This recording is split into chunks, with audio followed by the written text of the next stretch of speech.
Hare Krishna. KC talks ప్రేక్షకులందరికీ నా నమస్కారాలు. నా పేరు నవీన్ కుమార్. నేను జోగులాంబ గద్వాల జిల్లా ఐజల్ నుంచి వచ్చాను. నేను రెగ్యులర్‌గా కేసీ టాక్స్‌లో వచ్చేటటువంటి మహాభారతాన్ని చూస్తూ ఉంటాను. గత పాడ్‌కాస్ట్‌లో ధృతరాష్ట్రుడు ఖాండవప్రస్థాన్ని పాండవులకిచ్చాడు. వారు దానిని ఎలా ఇంద్రప్రస్థంగా మార్చుకోగలిగారు. పరివ్రాజకాచార్యులు అయినటువంటి నారద మహర్షి పంచ పాండవులకు మరియు ద్రౌపదికి దేవికి కొన్ని నియమాలను సూచించారు. ఒక బ్రాహ్మణి యొక్క యాజ్ఞిక గోవు రక్షణకై ఈ నియమాలను అర్జునుడు ఉల్లంఘించాల్సి వస్తుంది. ఇలా ఉల్లంఘించినందువలన ఆయన 12 సంవత్సరాలు తీర్థయాత్రలకు వెళ్ళవలసొస్తుంది.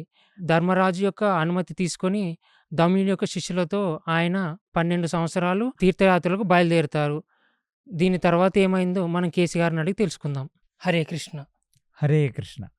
పోయిన ఎపిసోడ్‌లో అర్జునుడు ధౌమ్యుడి శిష్యులతో తీర్థయాత్రకు బయలుదేరిన తర్వాత ఏం జరిగిందో మాకు వివరించండి. ప్రీణయామో వాసుదేవం.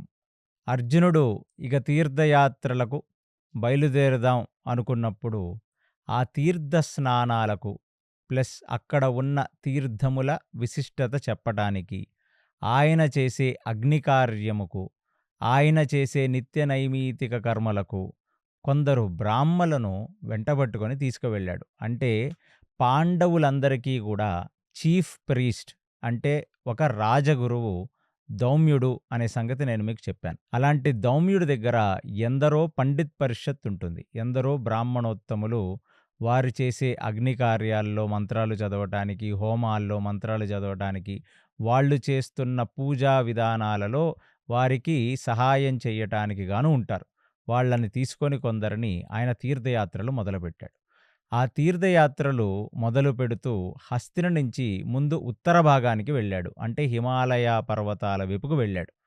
హిమాలయ పర్వతాలకు వెళ్ళి అక్కడ ఎన్నో శ్రేణులను చూసి కేదార్నాథ్, బద్రీనాథ్, గంగోత్రి, యమునోత్రి ఇట్లాంటి చార్ధామ్ యాత్రల దగ్గర నుంచి ఇంకెన్నో పురాతన ఆలయాలు, పురాతన తీర్థాలన్నిటినీ చూసుకుంటూ ఆయన అలక్నందా నది ఏదైతే మనకు గంగా నదిగా మనం పిలుస్తామో, ఆయన అలక్నందా నదిలో అంటే గంగలో స్నానం చేస్తుండగా ఆ ప్రవరం చెప్పటానికి, అక్కడ వేద సూక్తుల పారాయణం చేయటానికి బ్రాహ్మణోత్తములందరూ ఆయన పక్కన నించున్నారు.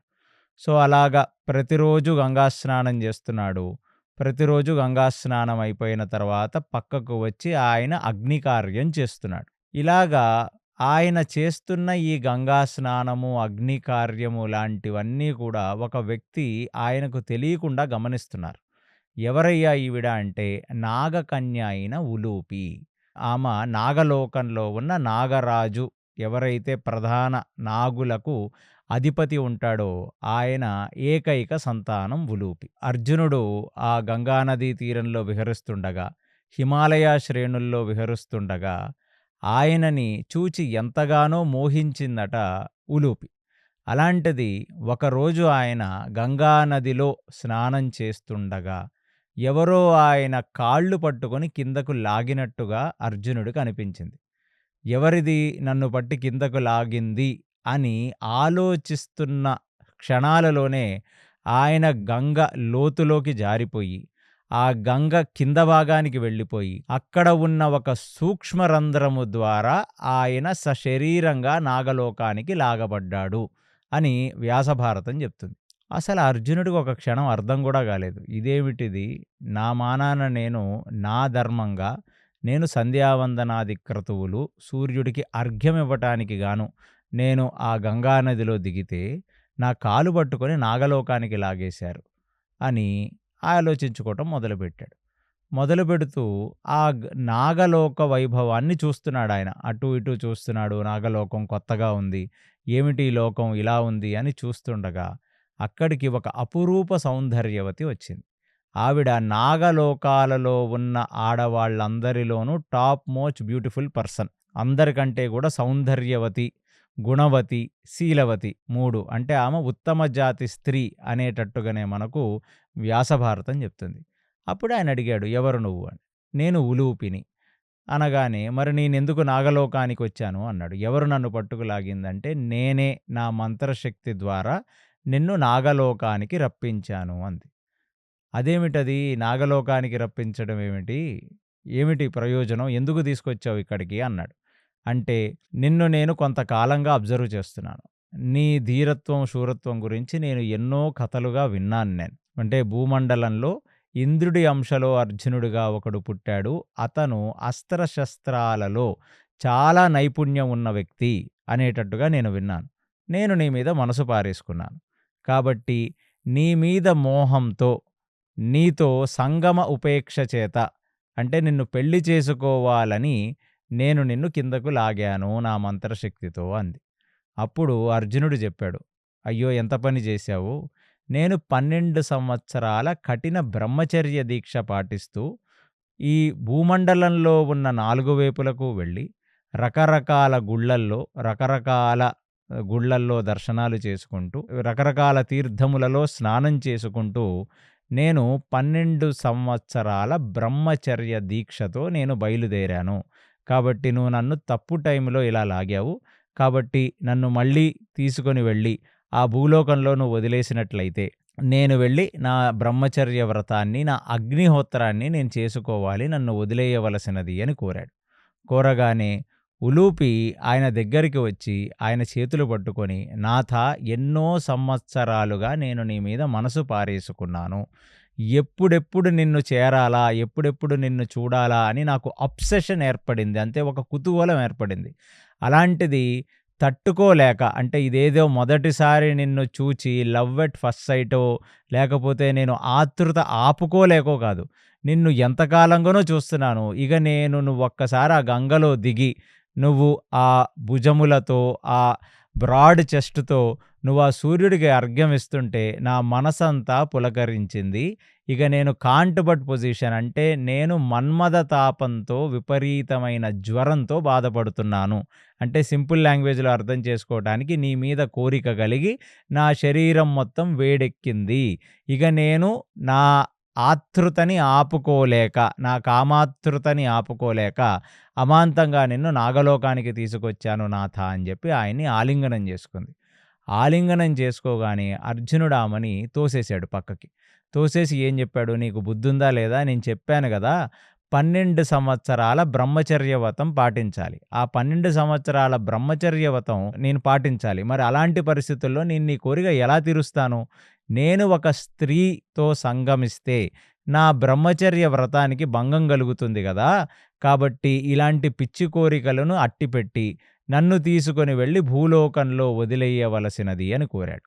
మళ్ళీ ఆవిడ వచ్చి అర్జునుడి యొక్క చేతులు పట్టుకొని ప్రాధేయపడింది. ఏమిటంటే, నిన్ను చూస్తూ నేను నిలబడితేనే నాకు గుండె బాగా హార్ట్ రేస్ పెరిగిపోతుంది. నాకు నువ్వంటే విపరీతమైన కోరిక, వ్యామోహం, ఇష్టం ఇత్యాది పదాలన్నీ చెప్పింది.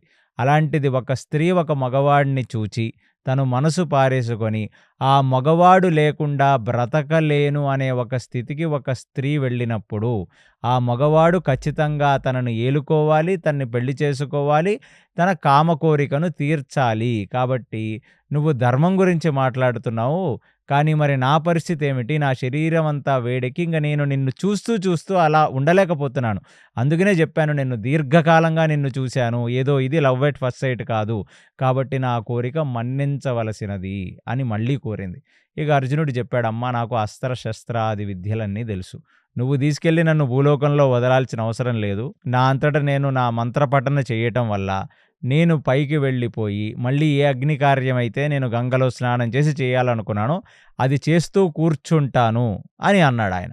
దానికి ఆమన్నది, మీకు అగ్నికార్యం చెయ్యాలన్న ఆతృత ఉంటే నేను నాగలోకంలోనే మీకు కావలసిన అగ్ని కార్యం, మీకు కావలసిన సమిధలు, మీకు కావలసిన హోమగుండం, మీకు కావలసిన వేదమంత్రాలన్నిటినీ కూడా నేను ఇక్కడే క్రియేట్ చేస్తానని చెప్పి తన అద్భుత శక్తితో నాగలోకంలోనే అతను అగ్నికార్యం చేసుకోవటానికి అగ్నిని, హోమగుండాన్ని ఇత్యాదివన్నీ ఆమె సమకూర్చిందట.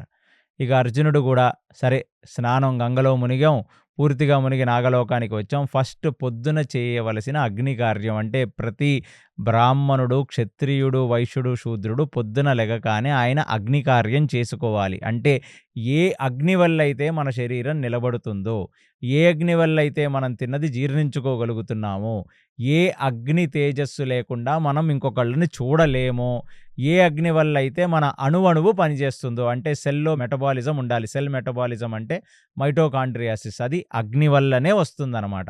సో, అగ్ని ఉంటేనే మనిషికి జీవం ఉంటుంది. అందుకనే చనిపోయిన శవాలను పట్టుకుంటే అది చల్లగా ఉంటాయి తప్ప ఎటువంటి అగ్ని ఉండదు. సో, అగ్ని ఎన్నో రకాల సూక్ష్మ రూపాలలో మన శరీరంలో ఉంటుంది. అలాంటిది మన పొట్టలో ఉండే జఠరాగ్నే నారాయణుడని జెప్పి, అహం వైశ్వానరో భూత్వ దేహినాం ప్రాణమాశ్రితః ప్రాణాపాన సమాయుక్తః పచామ్యన్నం చతుర్విధం అని భగవద్గీతలో కృష్ణుడు చెప్తున్నాడు. నీ ఉదరమునందు నేను అగ్నిగా ఉండి చతుర్విధం అంటే తినే 4 రకాల వస్తువులను కూడా నేను జీర్ణం చేస్తాను అని ఆయన చెప్తున్నాడు. అంటే అగ్ని మన జఠరాగ్ని, మన కడుపులో ఉండే అగ్ని సాక్షాత్తు నారాయణుడే. ఆయన పేరు వైశ్వానరుడనే అగ్ని అని చెప్పి భగవద్గీతలో ఆయన చెప్తున్నాడు. సో, అలాంటి అగ్ని కార్యం అన్నిటికంటే ముఖ్యం. ఎందుకంటే బ్రహ్మచర్య దీక్షంలో ఉన్న అర్జునుడు డిసిప్లైన్డ్‌గా స్నానం చేసిన తర్వాత, తన సంధ్యావందనాది క్రియలు చేసిన తర్వాత తన అగ్ని కార్యం జేసుకోవాలి. తన మనసు ఎరిగిన ఉలూపి అక్కడ మొత్తం హోమగుండం, అగ్ని కార్యానికి కావలసిన సమిధలు, అతను దగ్గర ఉన్న భూలోకంలో అగ్నిని ఎప్పుడూ కూడా నిత్యాగ్ని అంటారు. అంటే ఆ అగ్ని పొద్దున చేసిన అగ్ని కార్యం మరుసటి రోజు మళ్ళీ చేసే అగ్ని కార్యం వరకు ఆ అగ్ని ఉంటుంది. ఆ అగ్నిని ప్రొటెక్ట్ చేసేవాడు ధౌమ్యుడు. అలాంటిది అక్కడి నుంచి అగ్ని తీసుకొనొచ్చింది నాగలోకానికి. అక్కడ అర్జునుడు చూసి చాలా ఆశ్చర్యపోయాడు. ఓహో! ఈవిడ చాలా శక్తి సంపన్నురాలే. సరే, ముందు మన యొక్క కార్యక్రమం, మన స్వధర్మం మనం చేద్దామని అక్కడ అగ్ని కార్యం చేశాడు. అగ్ని కార్యం చేస్తున్నంత సేపు ఆ ఉలూపి ఆయన ముందు కూర్చొని, కళ్ళు తెరిచి, నోరు తెరిచి, ఆయన అందాన్ని, ఆయన ఉచ్చరిస్తున్న తీరుని, ఆయన ఆచమనం చేస్తున్న తీరుని, ఆయన ప్రాణాయామం చేస్తున్న తీరుని చూస్తూ ముగ్ధురాలైపోయి అలా ఉండిపోయిందనమాట. సో, అర్జునుడు మొత్తం అగ్నికార్యం చేసేసాడు. చాలా సంతోషం. ఉలూపి, నువ్వు ఇక్కడ నా కోసం స్పెషల్‌గా అగ్నికార్యం చేసుకోవడానికి అవి ఇవి అన్నీ అరేంజ్ చేసావు. కాబట్టి నేను ఇక్కడి నుంచి ఇక వెళ్ళిపోతాను భూలోకానికన్నప్పుడు, ఇక అర్జునుడి యొక్క కాళ్ళ మీద పడి ఏడ్చేసింది. నాథా, నేను మిమ్మల్ని మనసులో భర్తగా ఊహించాను. మీరు లేకుండా నేను బ్రతకలేను. కాబట్టి మీరు నన్ను వదిలేసి వెళ్ళిపోతానని అంటున్నారు. మీరు వదిలి వెళ్ళిపోయిన తర్వాత మరుసటి క్షణం నేను బ్రతకలేను. మీ సమక్షంలో తీసుకున్న ఊపిరి, మీరు పోతూ పోతూ నేను ఊపిరి వదిలేస్తాను. ఎందుకంటే నా శరీరం వేరు, మీ శరీరం వేరులాగా నేను చూడట్లేదు. మనిద్దరు శరీరాలు ఒకటని నాకు మనసు చెప్తుంది. మిమ్మల్ని ముట్టుకోకుండా, మిమ్మల్ని ఆలింగనం చేసుకోకుండా, మీ సంగమం చేసుకోకుండా నేనైతే బ్రతకలేను. నేను తక్షణం నా శరీరాన్ని ఇక్కడే వదిలేస్తాను. మన్మథతాపంతో శరీరత్యాగం చేసెయ్యబోతున్నాను నేను. మీరు వెళ్ళవచ్చును అని చెప్పింది ఉలూపి. అలాంటిది ఉత్తమ జాతి కన్య, గుణవతి, శీలవతి అని చెప్పాను. అగ్నికార్యం అరేంజ్ చేసింది. వైదిక సూత్రములన్నీ తెలిసిన వ్యక్తి, ధర్మాచరణ యందు అనురక్తి ఉన్న వ్యక్తి, ఎవరినైతే భర్తగా ఊహించుకుందో ఆ భర్త చేసే నిత్య నైమితిక కర్మలను అర్థం చేసుకోగలిగిన వ్యక్తి. అర్జునుడు ఒక నిమిషం ఆలోచించాడు సింపతితో. ఈ అమ్మాయి ఏదో నా మీద మనసు పారేసుకుంది. నేను ఎక్కడ ఉంటే అక్కడ నించుంటుంది. నన్ను అలా కళ్ళు తెరిసి చూస్తుంది. తనకు మనం అన్యాయం చేయకూడదని. అలా కాదు ఉలూపి, 12 సంవత్సరాల నేను బ్రహ్మచర్య వ్రతం ఆచరిస్తున్నాను. అందుకనే నేను నీ కోరిక తీర్చలేను. ఒక పని చేద్దాం, 12 సంవత్సరాల తర్వాత నువ్వు మళ్ళీ నన్ను కలుసుకుంటే, అప్పటికి నీ మనసులో నా మీద ఈ కోరిక ఉంటే, అప్పుడు నేను తీరుస్తాను అన్నాడు. అప్పుడు ఇమ్మీడియేట్‌లీ అర్జునుడు చేతులు పట్టుకొని తను వలవలా ఏడ్చేస్తూ, 12 సంవత్సరాలు కాదు, 12 క్షణాలు కూడా ఈ కోరికను నేను మనసులో పెట్టుకోలేను. మీరు నా పక్కన లేరు అనే ఒక వార్త నాకు తెలియగానే నా శరీరం అక్కడ, నా ఆత్మ శరీరాన్ని వదిలేస్తుంది. మీరిక వెళ్ళవచ్చును అని చెప్పి ఏడవటం మొదలుపెట్టింది. ఒక రకంగా ఎమోషనల్ బ్లాక్‌మెయిల్ చేసింది తను. కానీ ఎమోషనల్ బ్లాక్‌మెయిల్‌కి అర్జునుడు పడలేదు. అర్జునుడికి అర్థమైంది ఏమిటంటే, ఉలూపికి అర్జునుడి మీద ఉన్న ప్రేమని అర్జునుడు అర్థం చేసుకోగలిగాడు. అందుకనే ఒక స్త్రీమూర్తి వచ్చి నోరు తెరిచి, నాకు మీరంటే ఇష్టం, నేను మీకు సహధర్మచారిణిగా ఉండాలని అనుకుంటున్నానని అడిగినప్పుడు, ఒక మగవాడి ధర్మం ఏమిటంటే ఆడదాని కోరిక తీర్చటమే. సహధర్మచారిణిగా, ఇష్టం వచ్చినట్టు కాదు మళ్ళీ. వికారములు కలియుగంలో జరుగుతున్న వికారములకు ఇక్కడ ప్రస్తావన లేదు. కాబట్టి ఆ సహధర్మచారిణిగా చెయ్యటానికి 2 రకాలు. ఒకటి వైదీక ప్రవృత్తిలో ఉండే ఒక కళ్యాణ మహోత్సవం, కన్యాదానం, పాణిగ్రహణం.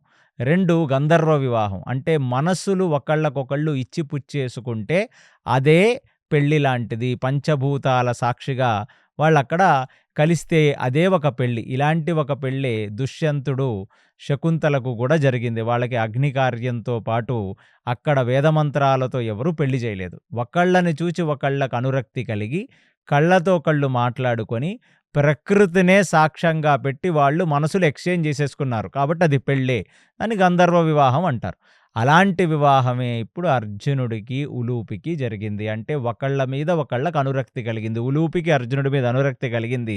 ఇంత దాసభావనతో మీరు లేకుండా నేను బ్రతకలేనని ఆ ఉలూపి పడుతున్న పరివేదన అర్జునుడికి ఎంతగానో నచ్చి అర్జునుడు కూడా తన మనసు ఇచ్చేశాడు. ఇక వాళ్ళిద్దరూ కూడా ఆ నాగవనాలలో అంటే నాగలోకాల్లో ఉన్న ఉద్యానవనాల్లో, నాగలోకాలలో ఉన్న సరస్సులలో, నాగలోకాల్లో ఉన్న ఆ కొండలలో, కోనలలో అన్ని చోట్ల వారు విహరిస్తూ ఎంతగానో ఆనందంగా గడిపి అక్కడ వాళ్ళిద్దరూ ఒకటయ్యారు. అంటే శారీరక సంగమం జరిగింది.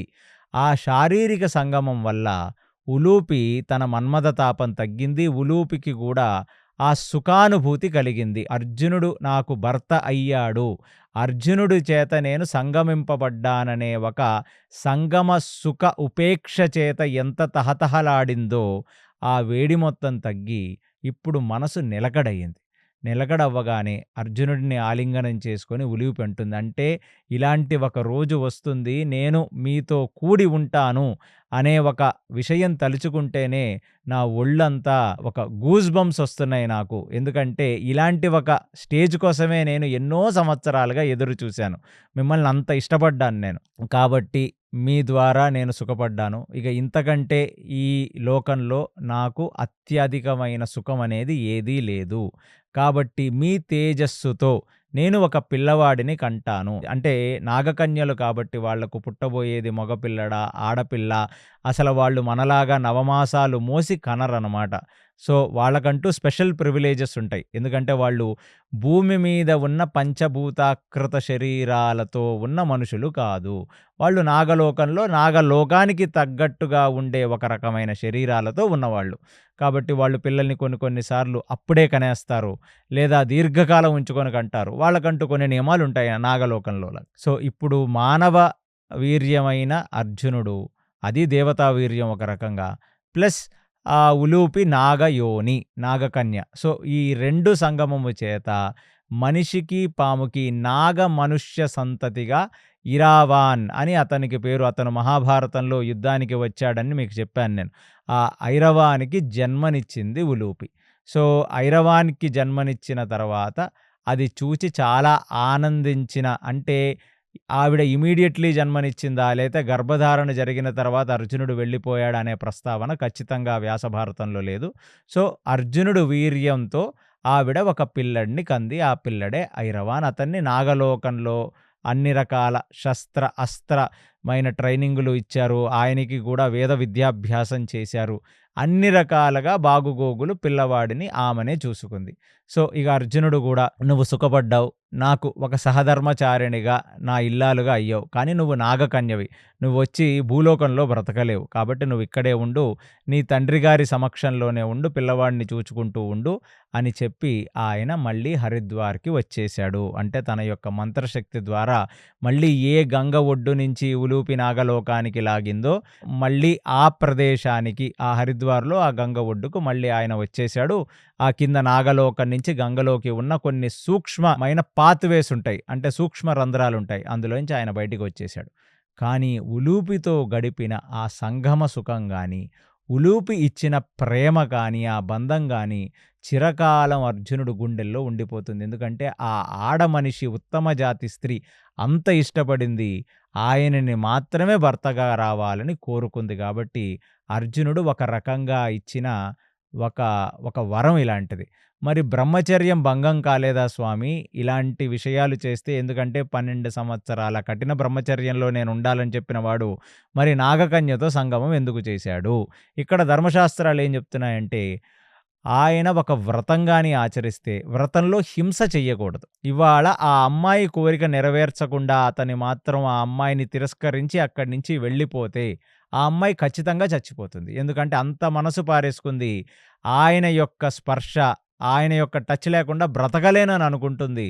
అలాంటి పరిస్థితుల్లో ఆ అమ్మాయిని ఎటువంటి కారుణ్యం లేకుండా వదిలేస్తే, ఆ అమ్మాయి చచ్చిపోతే వ్రతం ఎలాగో భంగమైపోతుంది. ఎందుకంటే మీ ద్వారా ఒక మనిషి యొక్క మరణం జరిగింది. అంటే ఒక నాగకన్య మరణం జరిగింది. సో, వ్రతం అంటే ఎటువంటి హింస చెయ్యకూడదు. కాబట్టి నేను ఈమెని పెళ్లి చేసుకొని ఈమెతో సంగమం చెయ్యకపోతే ఈమె చచ్చిపోతుంది. చచ్చిపోవటం వల్ల నా వ్రతభంగం అవుతుంది.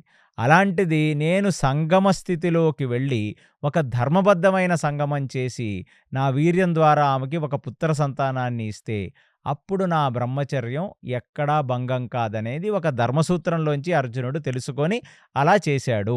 అక్కడతో ఆ ఉలూపి అర్జునుడు చాప్టర్ ముగిసిపోయింది. ఆ పిల్లవాడిని ఆమె నాగలోకంలో పెంచుకుంటుంది. ఈయన గూడా ఇంకా హిమాలయ పర్వతాల్లో ఎన్నో సంవత్సరాలు తిరుగుతూ ఆ హిమాలయ శ్రేణుల దగ్గర నుంచి అంటే ఉత్తరాఖండ్ నుంచి నేపాల్ మీదగా, ఆ సిక్కిం మీదగా ఇప్పుడు మణిపూర్ అనే ఒక ప్రదేశానికి వచ్చాడు. ఎందుకంటే ఆయన నార్త్‌లో స్టార్ట్ అయ్యి ఇప్పుడు ఈస్ట్‌లోకొచ్చాడు. ఇప్పుడు నార్త్ ఈస్టర్న్ స్టేట్స్ అయిన మణిపూర్. ఆ మణిపూర్‌కి ఆ పండితోత్తములతో ఆయన రాగానే, ఆయన యొక్క గొప్పతనాన్ని తెలుసుకున్న చిత్రవాహనుడు అనే ఒక రాజు ఆయనని తన రాజ్యానికి పిలిచి, ఆయన తన యొక్క ఆతిథ్యం ఇచ్చాడు అర్జునుడికి. మీరు మా మణిపూర్ ప్రదేశానికి వచ్చారు. మీరు ఇక్కడ ఉన్న తీర్థములు, ఇక్కడ ఉన్న దేవీ దేవతలు, ఇక్కడున్న గ్రామ దేవతలు, ఇక్కడ ఉన్నవన్నీ కూడా మేము దగ్గరుండి మీకు చూపిస్తాము అని చిత్రవాహనుడు అనే ఆ మణిపూర్ రాజు చెప్పాడు. ఇక ఆ మణిపూర్ రాజు యొక్క ఆతిథ్యం తీసుకొని ఆ మణిపూర్‌లో ఉంటూ, ఆ మణిపూర్‌లో ఉన్న తీర్థములలో స్నానం చేస్తూ, మణిపూర్‌లోనే ఆయన తన యొక్క అగ్నికార్యం, నిత్యనైమితిక కర్మలు చేస్తూ, ప్రతిరోజు బ్రాహ్మణులు వేదగోష్ఠి చేస్తుండగా, ఆ ఉపనిషద్ రహస్యములు, వేద రహస్యములు ఇంటూ గడుపుతున్న కాలం అది. ఇక కొంతకాలం అంటే మరి వారమో, 10 రోజులో, 20 రోజులో మణిపూర్‌లో ఉన్న తీర్థములన్నీ చూచి, అక్కడ ఉన్న అన్ని పనులు అయిపోయాయి. అంటే ధార్మిక కార్యక్రమాలు, తీర్థయాత్ర ముగిసింది. ఇక చిత్రవాహనుడి దగ్గరికి వెళ్ళి, "ఇక్కడి నుంచి నేను వెళతాను" అన్నాడు. అప్పుడు వరకు అర్జునుడి యొక్క గుణగణాలను చూచిన చిత్రవాహనుడు ఎంతగానో ముగ్ధుడయ్యాడు. అతనిలోని తేజస్సుని, క్షత్రియ వీర్యాన్ని, ఆ క్షత్రియుడికుండే ఆ పర్సనాలిటీని చూసి చాలా ముగ్ధుడయ్యాడు. ముగ్ధుడయ్యి అర్జునుడికి ఒక విషయం చెప్పాడు. ఏమిటంటే, "నాకొక కూతురుంది. అపురూప సౌందర్యవతి చిత్రాంగద. నువ్వు ఈ నిత్యనైమితిక కర్మలు, పూజలు లాంటివి చేసుకుంటున్నప్పుడు నిన్ను ఎన్నో సార్లు చూసింది. తనకు నువ్వంటే ఇష్టమే. కాబట్టి నువ్వు కాదంటే నేను నా కూతుర్నిచ్చి నీకు వివాహం చేస్తాను. నా కూతుర్నిచ్చి వివాహం చెయ్యటం వెనకాల 2 ప్రయోజనాలున్నాయి. ఒకటేమిటంటే, నాకు మగ సంతానం లేదు. కాబట్టి ఉన్నది ఒకటే స్త్రీ. ఒకటే ఆడమనిషి ఉంది. ఇప్పుడు ఆడమనిషిని నేను ఎవరికన్నా కన్యాదానం చేసేస్తే, ఎవరికన్నా ఒక వేరే రాజ్యానికి పంపించేస్తే, ఆ రాజుకి పిల్లల్ని కని, ఆ రాజ్యాన్ని ముందుకు తీసుకువెళుతుంది తప్ప, నా రాజ్యం ఇక్కడితో అంతమైపోతుంది. ఇది ఒక ఆపత్కాల ధర్మంగా భావించు అర్జున. కాబట్టి నీకు కన్యాదానం ఇచ్చి, నీకు పాణిగ్రహణం చేసి కన్యాదాన సంస్కార పూర్వకంగా నీకు క్షత్రియ కన్య అయిన చిత్రాంగదనిచ్చి పెళ్లి చేస్తాను. కానీ నువ్వు ఇల్లరికంగా ఇక్కడే ఉండిపోవాలి. ఇక్కడే ఉండటమే కాకుండా తనకు పుట్టిన పిల్లవాడిని నువ్వు ఈ రాజ్యానికి అధిపతిని చేసి వెళ్ళవలసినది అని కోరాడు. కోరగానే అర్జునుడికి అది విచిత్రమైన కోరిక అనిపించినా, అర్జునుడు ఎందుకు ఇల్లరికం ఉంటాడెక్కడైనా? అర్జునుడు బ్రహ్మ తేజస్సుతో వెలిగిపోతున్న సాక్షాత్ ఇంద్రుడు. కానీ ఆయన అడిగిన కోరికలో ధర్మం కనపడింది అర్జునుడికి. ఏమిటంటే, ఆ మణిపూర్ రాజ్యానికి నెక్స్ట్ వారసులు లేరు. ఒకవేళ రేపొద్దున ఈ అమ్మాయికి స్వయంవరం ప్రకటించినా, బయట ఉన్న రాజులొచ్చి ఈ అమ్మాయి యొక్క చెయ్యి గెలుచుకున్నా, ఆ అమ్మాయిని వేరే రాజ్యానికి పంపించేయాలి. వేరే రాజ్యానికి పంపించేస్తే ఈ రాజ్యం ఇక ముందుకు వెళ్ళదు. ఏ రాజు లేనివాడిగా ఉండి చిత్రవాహనుడి తర్వాత అరాచకత్వంలోకి వెళ్ళిపోతుంది. లేకపోతే ఏదో ఒక రాజ్యంలో దీనిని కూడా ఒక సామంత రాజుల కింద చేర్చుకుంటారు. అలాంటిది చిత్రవాహనుడు ధార్మికుడే. అతను నచ్చాడు అర్జునుడికి. ఎందుకంటే అర్జునుడిని తీసుకొని వచ్చి ఆతిథ్యమిచ్చి దగ్గరుండి తీర్థయాత్రలన్నీ తీసుకువెళ్ళి తీర్థస్నానాలన్నీ చేపించినవాడు. సో, ధర్మమునందు నిరీతి, ధర్మమునందు అనురక్తి ఉన్న ఒక రాజే. అలాంటి పెద్ద మనిషి అతిథి దేవో భవలాగా నన్ను ఇక్కడ ఉంచి నాతో అన్ని రకాలుగా ధార్మికంగా ఉండి నాకెన్నో ధర్మ సూక్ష్మాలు చెప్పాడు. ఇలాంటి ఆపత్కాల ధర్మంలో నేను మణిపూర్ రాజుని ఆదుకుంటానని అర్జునుడికి అనిపించింది. అందుకనే మళ్ళీ చెప్పాను. ఉలూపిది కూడా ఒక ఎమర్జెన్సీ సిట్యుయేషన్. అంటే ఒక ఆడ మనిషిగా నువ్వు లేకుండా నేను బ్రతకలేను మహాప్రభో, నువ్వు వదిలేస్తే నేను చచ్చిపోతానన్నప్పుడు ముందు ఆ జీవిని నిలబెట్టాలి. తను ప్రాణం పోకుండా నిలబెట్టాలి కాబట్టి అక్కడ సంగమం. ఇక్కడ క్షత్రియ ధర్మంగా ఒక రాజు వచ్చి నా నెక్స్ట్ తరం లేదు కాబట్టి నా కూతుర్ని నీకిచ్చి పెళ్లి చేస్తాను. మీ సంతానమే ఈ మణిపూర్ రాజ్యాన్ని ఏలాలి. నెక్స్ట్ ఈ ప్రజలందరినీ చూచుకోవాలనే దాంట్లో 2 రకాల ధర్మాలున్నాయి. ఒకటి ఆపత్కాల ధర్మం, రాజు ఎవరూ లేకపోవటం. 2 క్షత్రియ ధర్మం, ఒక క్షత్రియుడొచ్చి దేహి అని అడిగినప్పుడు అతనికి హెల్ప్ చేయటం. సరే, మీరన్నది బానే ఉంది. నేను మీ కూతురైన చిత్రాంగదను పెళ్లి చేసుకుంటాను.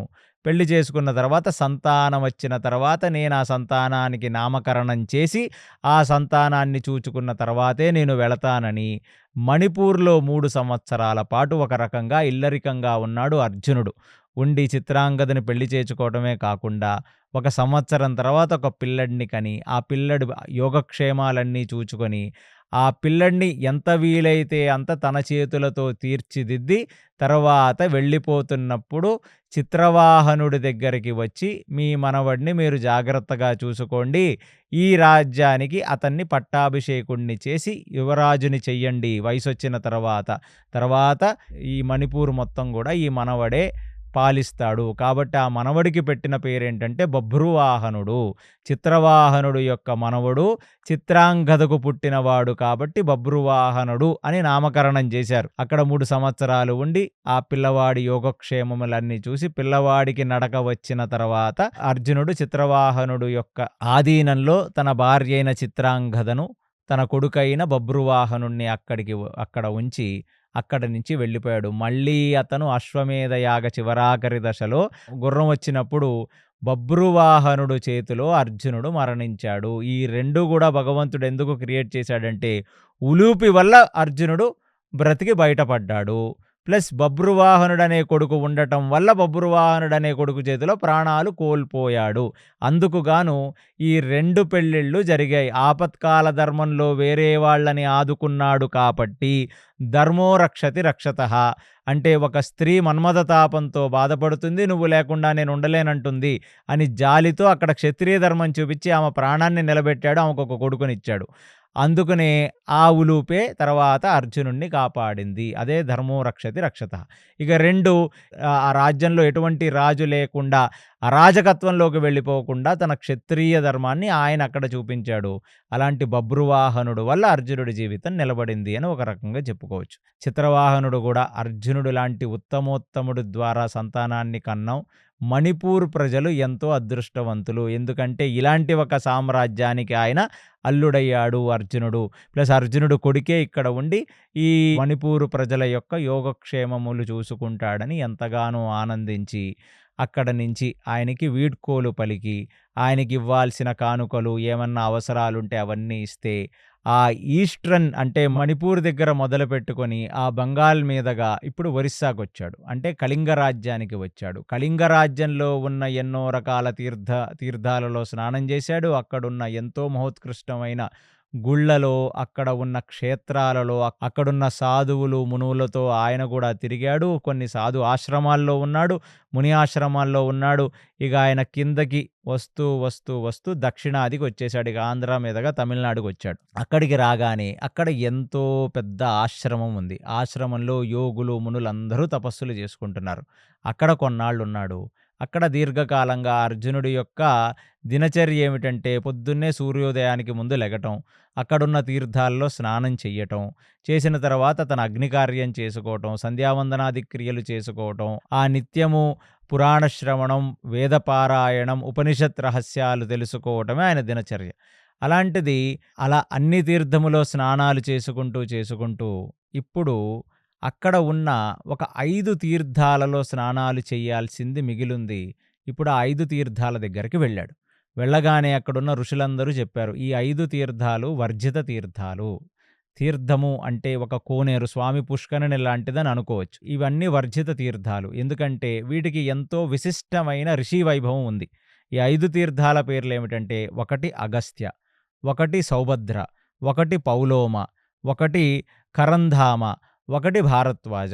ఇలాగ రకరకాల ఋషులు వచ్చి ఇక్కడ తపస్సులు చేసుకొని ఇలాంటి తీర్థ స్థాపన చేశారు. కానీ ఇప్పుడిక్కడ క్రూరమైన ముసళ్ళ జాతి ఒకటి నివసిస్తుంది. ఎవరు వెళ్ళినా ఆ ముసళ్ళు వాళ్ళని భయపెట్టడం, వాళ్ళ కాళ్ళు పట్టుకోవటం, వాళ్ళని హింసించటం లాంటివి చేస్తున్నాయి. కాబట్టి అందుకనే మేమెవరము కూడా ఈ తీర్థ స్నానాలు చెయ్యట్లేదు.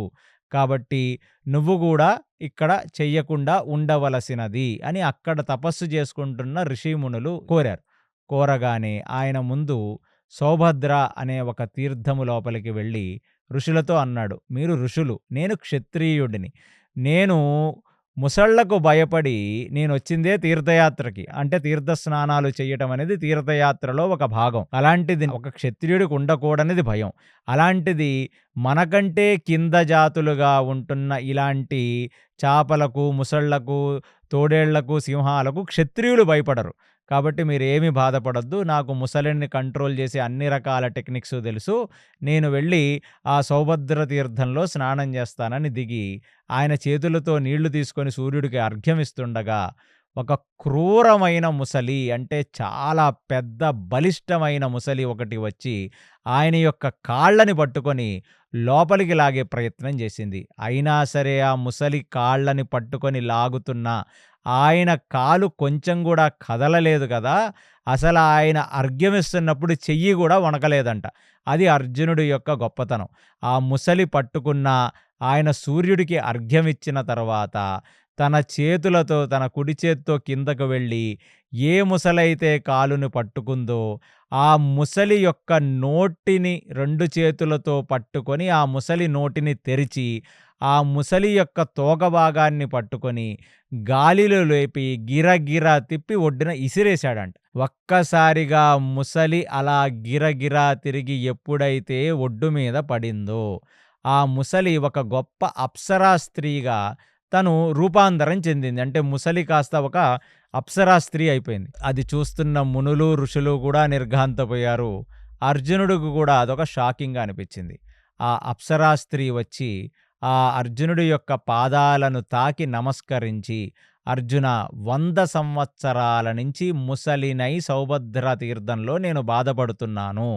ఎందుకు బాధపడుతున్నావు నువ్వు? ఎవరు నువ్వని అడిగితే, నేను ఇంద్రలోకంలో నివసించే ఒకానొక అప్సరసను. నేను అప్పుడప్పుడు భూమండలంలో ఉద్యానవనాలకి, ఆ భూమండలంలో ఉన్న రకరకాల నదులలో స్నానాలు చేయటానికి, జలకాలాటలకి నేనొస్తుంటాను. కాబట్టి అలాగనే ఒకసారి నేను ఈ ప్రదేశానికి వచ్చాను. ఇక్కడ యోగులు, మునులు తపస్సులు చేసుకుంటున్నారు. ఎంతో ఆహ్లాదకరమైన నేచర్ ఉంది. అలాంటిది మేము ఈ సౌభద్ర తీర్థాలలో, పౌలోమ తీర్థాలలో జలకాలాటలాడుతున్నాం. ఆ జలకాలాటలాడుతున్నప్పుడు దగ్గర ఒక ముని ఋషి చాలా తపస్సు చేసుకుంటూ, యోగ సాధన చేసుకుంటూ కనపడ్డాడు. కనబడ్డప్పుడు అతనిని చూచి ఇతను నిజమైన సన్యాస, ఇతను నిజమైన స్వామ, లేకపోతే దొంగ స్వామ తెలుసుకుందామని మాకొక ఆతృత కలిగింది. ఆ ఆతృత నాకే కలిగింది నాయనా.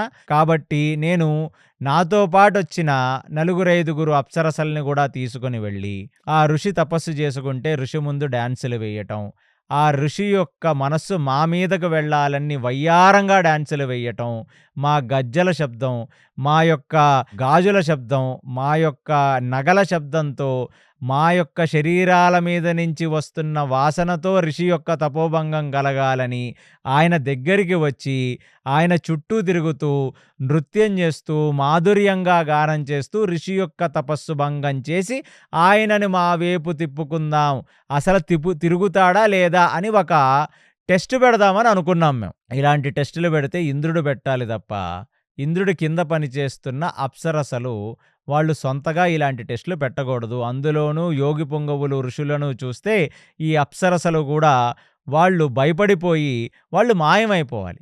కాబట్టి ఇక ఆ ఋషి ఫైనల్లీ మేము చాలాసేపు మా హొయలు ఒలకబోస్తూ ఆ వయ్యారంగా డాన్సులు వేస్తుంటే ఆయన కళ్ళు తెరిచాడు. హమ్మయ్య! ఋషి యొక్క తపోభంగం అయ్యింది. ఋషి కళ్ళు తెరిచి మమ్మల్ని చూచాడు. ఇంకేముంది, ఋషి మా మాయలో పడిపోతాడు. వీడు ఒక దొంగ ఋషి అని మేము అనుకోవటం మొదలుపెట్టే లోపల ముసళ్ళు పట్టుకున్నట్టు పట్టుకున్నారేమిటే మీరందరూ కూడా. నేను నా శరీరమునందే అనురక్తి లేని విధంగా కొన్ని వందల సంవత్సరాలుగా ఇక్కడ తపస్సు చేసుకుంటూ ఉండిపోయాను. నా ఇంద్రియములు మీ యొక్క శరీరాన్ని చూసి స్పందించవు. నా యొక్క మనస్సు ఏ కామాతృతకు స్పందించదు. అలాంటిది మీరందరూ కూడా ఎన్ని హొయలు పలికినా, ఎన్ని వయ్యారాలుగా డాన్సులు వేసినా నా మనస్సు ఇంత గూడా చలించదు. కానీ ఒక ముని ఋషి తపస్సు చేసుకుంటే వాడిని తపోభంగం చెయ్యటానికి ముసళ్ళు పట్టుకున్నట్టు పట్టుకున్నారు కాబట్టి 100 సంవత్సరాలు ముసళ్ళై మీరు చేసిన ఈ పాపానికి ప్రాయశ్చిత్తం చేసుకోండి అని శాపం ఇచ్చేశాడు. ఆయన నోటి వెంట శాపం రావటంతో తక్షణం మేము ముసళ్ళుగా మారిపోయాం.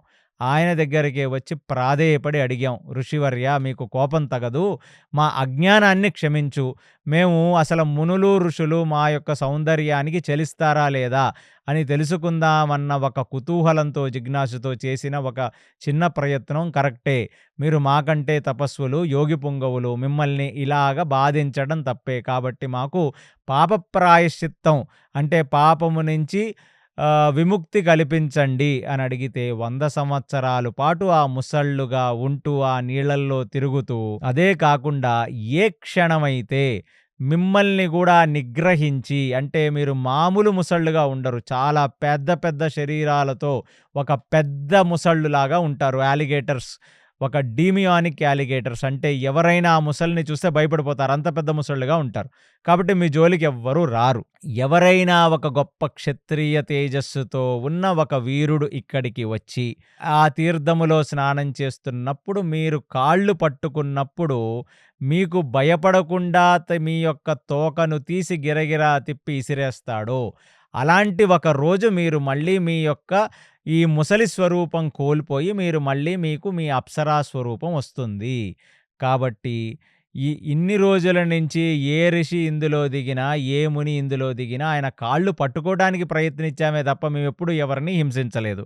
కానీ ఎవరు కూడా ఆ ధైర్యం చేసి మా తోకలు తీసి తిప్పి ఇసిరేయలేదు. కాబట్టి 100 సంవత్సరాలు పూర్తయింది. దాని తర్వాత క్షత్రియ తేజస్సుతో మీరొచ్చారు అర్జున.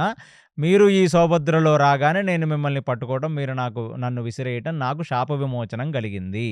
కాబట్టి నాకే కాకుండా నా స్నేహితురాళ్ళు ఇంకొక నలుగురు ఈ పక్కనున్న తీర్థాల్లోనే ఉన్నారు. ఒకళ్ళు అగస్త్య తీర్థంలో, ఒకళ్ళు పౌలోమ తీర్థంలో, ఒకళ్ళు కరంధామ తీర్థంలో, ఒకళ్ళు భారద్వాజ తీర్థంలో. నాకు శాప విమోచనం కలిగించినట్టు వాళ్ళకు కూడా శాప విమోచనం కలిగించవలసినది అని ప్రాధేయపడితే అర్జునుడు వెళ్ళాడు. అగస్త్య తీర్థంలో స్నానం చేశాడు. అక్కడ ముసలొచ్చి పట్టుకుంది, దాన్ని తీసి బయటేశాడు. పౌలోమ తీర్థంలోకి వెళ్ళాడు. అక్కడ ముసలొచ్చి పట్టుకుంది, దాన్ని బయటకు వేశాడు. కరంధామ తీర్థంలోకి వెళ్ళాడు. అక్కడ ముసలొచ్చి పట్టుకుంది, దాన్ని బయట వేశాడు. భారద్వాజ తీర్థంలోకి వెళ్ళాడు. అక్కడ ముసలి పట్టుకుంది, దాన్ని బయటకు వేశాడు. ఈ 5 ముసళ్ళు కలిపి 5 అప్సరసలుగా మారి ఆ అర్జునుడికి సాష్టాంగ నమస్కారం చేస్తే అక్కడున్న యోగి పుంగవులు, ఋషులు, తపస్సులకు అర్థమైంది వచ్చినవాడు, ఇంద్ర తేజస్సుతో పుట్టినవాడు, సాక్షాత్తు ఇంద్రుడు లాంటి వాడే. అందుకనే దేవేంద్రుడు అంటాం. అంటే దేవలోకంలో, స్వర్గలోకంలో ఉన్న వాళ్ళందరికీ కూడా రాజులాంటి వాడు ఇంద్రుడు. అలాంటి ఇంద్రుడు ఇలాంటి ఒక చిన్న పాపం చేసి పరితపిస్తున్న అప్సరా స్త్రీలను వాళ్ళ యొక్క కర్మ నుంచి, వాళ్ళ యొక్క పాపం నుంచి వాళ్ళను బయటపడేయటానికి ఉపయోగపడ్డాడు. కాబట్టి రాజే చూసుకోవాలి యోగక్షేమములు. అలా ఇంద్రతేజస్సుతో వచ్చిన అర్జునుడు వల్ల అప్సరసలు వాళ్ళ పాపములన్నీ కడుక్కొని అక్కడి నుంచి బయటికి వెళ్ళిపోయారు. ఇక అక్కడున్న యోగి పుంగవులు, ఋషులందరూ కూడా ఆయనకి సాష్టాంగ నమస్కారం చేశారు. ఎందుకంటే ఇంద్ర తేజస్సు కాబట్టి ఆ యోగి పుంగవులు, ఋషుల యొక్క సాధనకు అభిమాన దేవత ఇంద్రుడు కాబట్టి వాళ్ళందరికీ కూడా అర్జునుడు ఒక ఇంద్రుడులాగా కనపడ్డాడు. ఇక ఆ దక్షిణాదిలో తీర్థస్నానాలన్నీ అయిపోయిన తర్వాత అక్కడ నుంచి ఆయన కర్ణాటకకు వెళ్ళాడు. గోకర్ణ క్షేత్రంలో కూడా ఆయన స్నానం చేశాడు. అక్కడ గోకర్ణ క్షేత్రంలో ఉన్న లింగానికి అభిషేకం చేశాడు. అక్కడ కొన్నాళ్ళు ఉన్నాడు. సో అలా మళ్ళీ పైకి వచ్చి మహారాష్ట్ర, రత్నగిరి, ఆ కొంకణ ప్రదేశంలో తిరిగి మొత్తం పైకి వచ్చాడు. ఇప్పుడు గుజరాత్‌లో ఉన్న ప్రభాస తీర్థం. ప్రభాస తీర్థం అంటే ఇప్పుడున్న సోమనాథ్. అక్కడికి వెళ్ళాడు. ఆ ప్రభాస తీర్థంలో శివుడి యొక్క దర్శనం చేసుకొని, ఆయన ఆ పక్కనే ఉన్న సముద్రంలో స్నానం చేసి, ఆయన ఆ రోజు అక్కడ సంధ్యావందనాది క్రియలు, నిత్య నైమిత్తిక కర్మలన్నీ ఆచరించాడు. ఆ ప్రభాస తీర్థంలో సోమనాథ్ దగ్గరికి అర్జునుడొచ్చాడన్న సంగతి తెలుసుకున్న ద్వారకాధీశుడైన కృష్ణుడు కూడా ఇప్పుడు ఆ అర్జునుడిని కలవటానికి ప్రభాస తీర్థానికి వచ్చాడని మనకు వ్యాసభారతం చెప్తుంది. మరి అర్జునుడు వచ్చిన సంగతి కృష్ణుడికి ఎలా తెలుసు?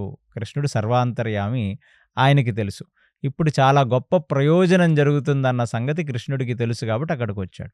రాగానే ఆ కృష్ణుడిని చూచిన అర్జునుడు ఎంతగానో ఆనందించి కృష్ణుడి యొక్క పాదములను స్పృశించి కృష్ణుడికి కైదండం పెట్టి, 12 సంవత్సరాలైంది కృష్ణ నేను ఇంద్రప్రస్థం వదిలేసి ఇవాళ ఇక్కడికి రావటం, మీరు నన్నిక్కడ కలుసుకోవటం నాకెంతగానో ఆనందదాయకం అని చెప్పి అర్జునుడు చాలా ఎమోషనల్ అయ్యి కృష్ణుడిని ఆయన ఆలింగనం చేసుకున్నాడు. కృష్ణుడు కూడా నాయనా ఇంకా కొన్నాళ్లల్లోని 12 సంవత్సరాలు పూర్తయిపోతున్నాయి. అంటే ఇంకొక 2, 3 నెలల్లో. రావాల్సిన ప్రదేశానికే వచ్చావు. ఇక్కడకు వచ్చి సోమనాథేశ్వరుడికి అభిషేకం చేశావు. కాబట్టి శివుడు నీకు అన్నీ మంచి చేస్తాడు అని చెప్పి శ్రీకృష్ణ పరమాత్మ చెప్పాడు. చెప్పి ఆయనతో మాట్లాడుకుంటూ ఇవాళ ఒక గొప్ప సంబరం జరగబోతుంది. ఏమిటంటే ద్వారకవాసులందరూ కూడా రైవతాక పర్వతానికి వెళతారు. వెళ్ళి ఆ పర్వతానికి ఎన్నో పూజలు చేస్తారు. పూజలు చేసింది గాక ఆ గిరి ప్రదక్షిణ చేస్తారు. అంటే ఇవాళ మనకి పూర్వం సనాతన ధర్మంలో భారతదేశంలో గిరి ప్రదక్షిణలు ఉండేవి. ఉత్తర భారతంలో ఇవాల్టికి మీరు వెళితే గోవర్ధనగిరికి ప్రతిరోజు కొన్ని వందల మంది, వేల మంది ప్రదక్షిణలు చేస్తూనే ఉంటారు. అలాంటిది దక్షిణ భారతంలో ఈ మధ్య కాలంలో తిరువణ్ణామలై వెళ్ళి అక్కడ గిరి ప్రదక్షిణ చేస్తారు. అలాంటిది కొన్ని కొన్ని విశేషమైన గిరులుంటాయి. అసలు ఆ గిరులకు ప్రదక్షిణ చేయటం వల్ల మనం పాపం పోతుంది అనేది శాస్త్రం. కాబట్టి గిరి ప్రదక్షిణ వల్ల మనకి ఎన్నో రకాల లాభాలు గూడా కలుగుతాయి. ఒకటి పాపము పోతుంది. 2 ఒక జీవాత్మకి ఏదైనా ఒక సాధన దొరక్క బాధపడుతుంటే గిరి ప్రదక్షిణ చెయ్యటం వల్ల ఆ జీవాత్మ మోక్షానికి ఏ సాధన అయితే చెయ్యాలో ఆ సాధన ఫలం అనేది కూడా దక్కుతుంది. అంటే ఏ సాధన చేయాలో తెలుస్తుందంట. సో ఆ రోజు త్రేతాయుగ కాలమాన పరిస్థితుల ప్రకారం ద్వారకవాసులందరూ కూడా రైవాతక పర్వతాన్ని నమ్మారు. ఆ పర్వతం దగ్గరికి వెళతారు. ఆ మాసాలలో ఆ పర్వతానికి ప్రదక్షిణం చేయటం వల్ల వాళ్ళు మోక్ష సాధనలో ముందుకు వెళతారనేది వాళ్ళ యొక్క విశ్వాసం.